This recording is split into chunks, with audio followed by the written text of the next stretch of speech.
श्री किशोरी जी की दुलारी सरकार की आपकी आनंद की श्री सीताराम विवाह महोत्सव की। आज हम लोग गंगा सागर में भी जाकर के मटकोर मनाए और मंच पर भी मटकोर का विधि विधान हुआ। सब आदमी जितना और हम लोग का विधि का यहीं पर अब समापन है। आज की लीला का दर्शन यही विसर्जन है। कल हम लोग विवाह महोत्सव का सुबह 1 बजे से तैयारी करेंगे। 2 बजे के करीब हम लोग रंगभूमि निश्चित पर होगी।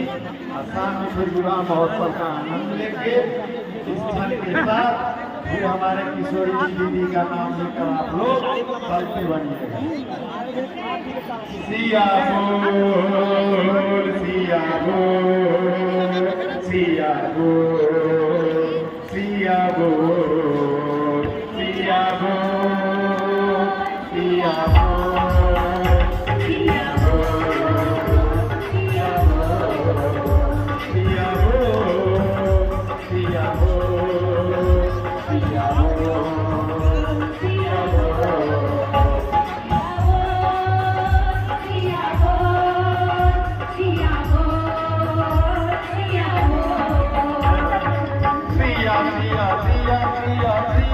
Yeah.